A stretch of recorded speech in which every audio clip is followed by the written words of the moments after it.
There's an old story, and it's used in various cultures, where a group of blind men approach an elephant and try to describe him. The first man approaches the elephant, touches its side, and says, "It feels like a wall."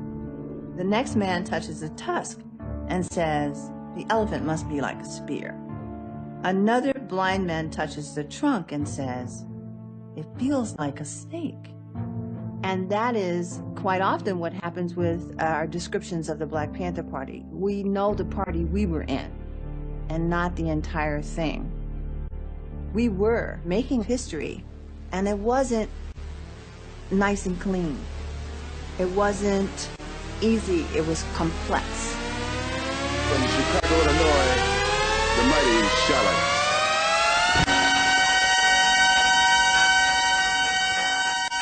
For God's sake, give more power to the people. There's some people up there holding everything. The thing that led to the Panthers was what we were seeing on television every day: attack dogs, fire hoses, bombing. We stand on the eve of a black revolution, brothers. Now we have the emergence of voices within the community that were saying we're not going to continue to turn the other cheek. You tell them white folk in Mississippi that all the scared niggas are dead. We want black power. We want black power.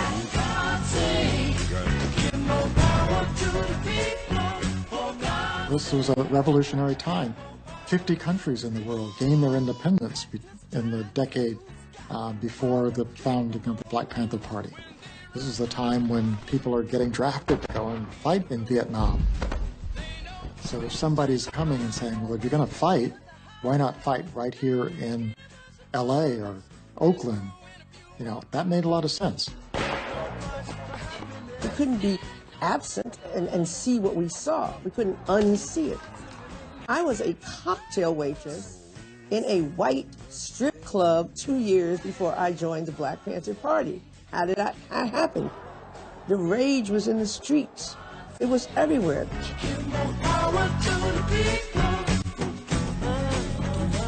We're not gonna get nothing.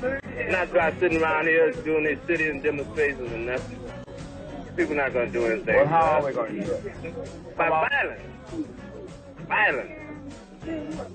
By uprising, having a revolution. Just put blood, you know, let everybody bleed a little bit. For God's sake, why don't you give more power? For God's sake.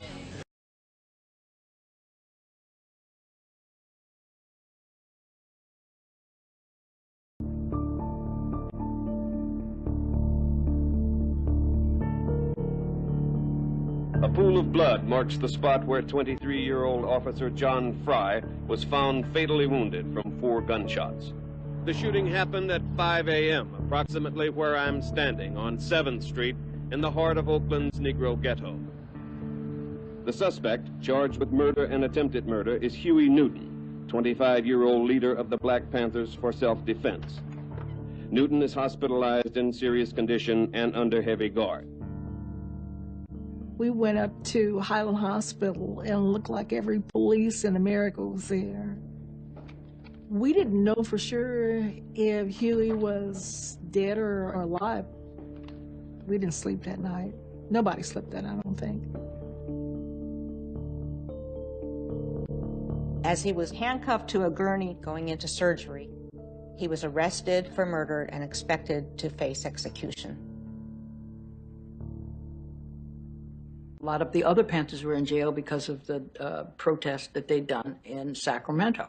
So Eldridge was the only available spokesperson for the Black Panther Party. The Black Panther Party demands that Huey P. Newton be set free. And we wish to make it very clear that if he is not set free, there is little hope of avoiding open armed war in the streets of California from sweeping across this nation. We said, well, Huey's in jail, he's facing the death penalty, what can we do? I think the initial slogan was Huey must be set free. Eventually it got shortened to Free Huey. Free Huey! Let our warriors free! Free Huey!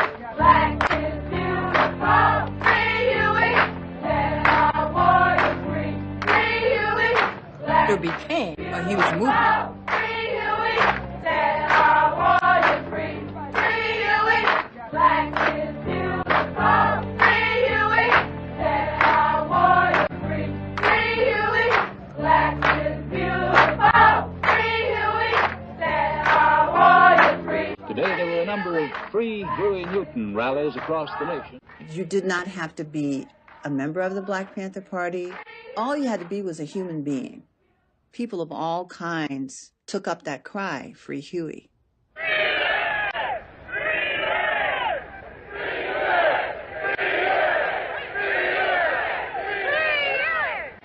Examiner made a report back here, the last Sunday's paper, that we were anti-white, that we hold no bones, this is a quote, pick no bones about being anti-white. This is a bold-faced lie. We don't hate nobody because of their color. We hate oppression. We hate murder of black people in our communities. The people just turned out. They wanted to help us. They wanted to give us money. They wanted us to come speak. There was this gathering of connection to the Black Panthers that was different to before. We got to free Huey! We got to free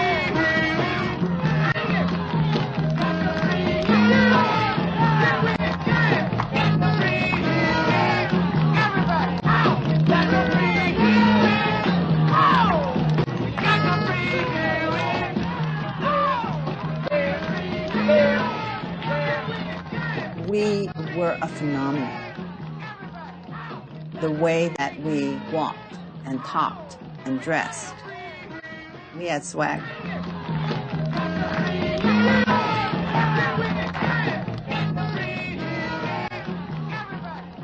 It was a rhythm.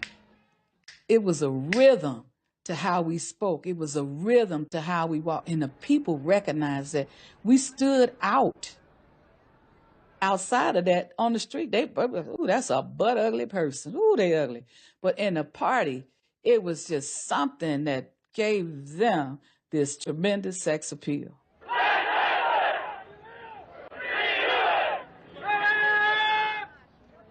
The Panthers didn't invent the idea of black is beautiful. People had started wearing afros and dashikis. But one of the things the Panthers did was that urban black is beautiful. And that look just blew people away.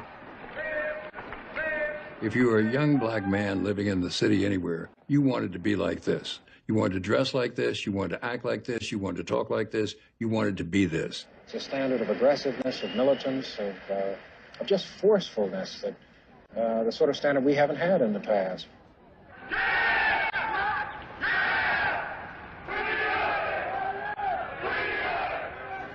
But figuratively speaking, you're not about to become a Panther. No, not today or tomorrow at any rate. Maybe the day after. I'm a black enough for you. I'm a black enough for you. I'm a black enough for you. I'm a black enough for you. This brother here, myself, all of us were born with our hair like this, and we just wear it like this. Reason for it, you might say, is like a new awareness among black people that their own natural appearance, physical appearance, is beautiful. Black people are aware now. They're proud of it. It's pleasing to them. Dig it? Isn't it beautiful? All right. I got to stay black enough for you. I gotta stay black enough for you. We're gonna move on up, we ain't never gonna suffer no more. I got to stay black enough for you. You're talking about people who are teenagers, 17, 18, 19, 20. That's the bulk of the Panthers are teenagers. So the fact that we were so young and the fact that this hadn't happened before, I'm not certain that we recognize how startling it looked to other people. Dear Mr. Newton, I'm a 13-year-old black girl and I want to be a Black Panther. I wish you would fill me in. Does it matter what your religion is? What are some qualifications to be a Black Panther? P.S. Write me back personally. I was taught to be proper. Behave yourself. You're going out in public, to always know that the white man was listening. With the Black Panthers coming to the scene, it was just a completely different message. As a 12-year-old, you know what? You had this whole other portrayal of self and just digging it. Without no winners, we ain't too late. I'm a black enough photographers took advantage. I mean, they took our pictures, they put them on newspapers, they put them on magazines, and that look that we projected, you know, the big afro, the leather jacket, the shades, that became a hit. And obviously, photographers were drawn to the Panthers. Well, we hear a great deal about the Black Panthers. Black Panthers. The Black Panthers. The Black Panthers were absolutely unique. The Black Panthers. The Black Panthers. Black Panthers. Black Panther Party. Black Panther Movement. Black Panther Party. Black Panthers. I think the Black Panthers really understood the media. They knew what we were after. They knew what we were focusing on. The Panthers has amounted to the Black Panther Party. Many people know of the Panthers. You might say that we exploited the Black Panthers, but I think there's a lot of evidence that they used us to their advantage. They were able to establish their legitimacy as a voice of protest. The chairman of the Black Panther Party, and here he is.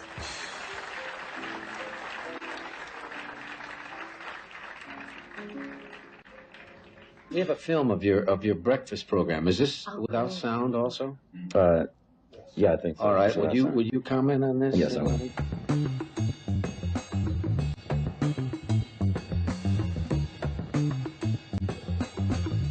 This is a free breakfast for children program, and they're preparing the food there early in the morning. It's about 2 hours work in the morning. These party members primarily set this whole program up, and then we involve as many of the community people as we can. Who I want here? Keep it in there. Come on in, little brother. Come on in, little sister. Y'all can sit down and get something to eat. Studies came out saying that children that didn't have a good breakfast in the morning were less attentive at school and less inclined to do well and suffered from fatigue. I mean, there was all sorts of scientific reasons to have a good breakfast in the morning. And we just simply took that information, and a program was developed serving breakfast to children. After my father came home from Vietnam and was discharged from the Army and couldn't get work, we were going through a very hard time. Food was kind of, just the everyday necessities were hard. I was embarrassed to go, but when you went, kids are all laughing, and then all of a sudden the stigma, or whatever you thought was a stigma, went away, and you really got to see that, yes, this is what the Black Panthers are.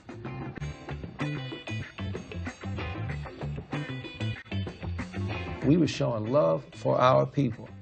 If you have a child, if you know that, hey, these men and women are going to feed my child in the morning, that's a big deal.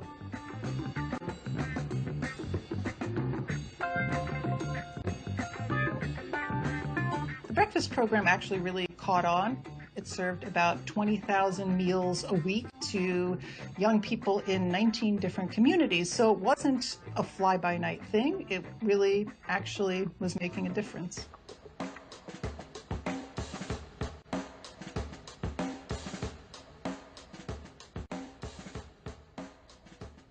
Just at the moment that the Panthers are turning towards survival programs, towards free breakfast programs, free clinics, and free food programs that will help them reconnect with the Black community and build their membership, and repudiating this earlier advocacy of armed self-defense and police patrols, J. Edgar Hoover attacks the Panthers.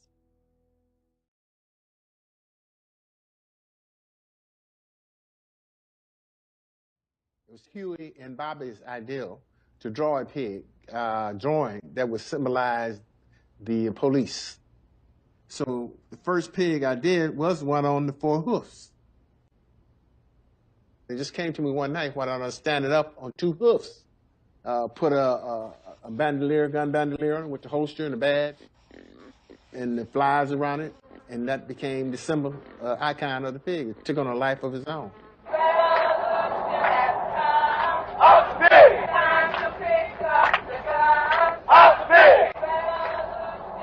That rhetoric didn't bother us when it was spoken by the Panthers.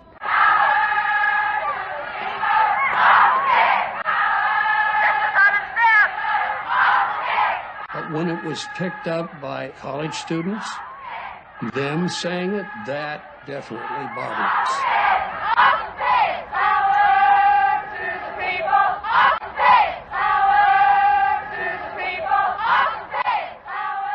I was a sergeant patrolling in the projects, and there was a cutest little girl.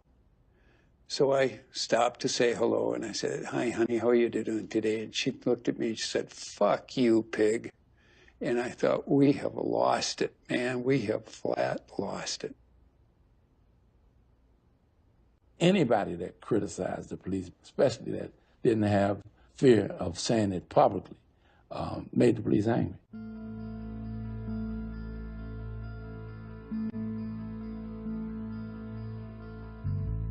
It was us against them. That became the theme.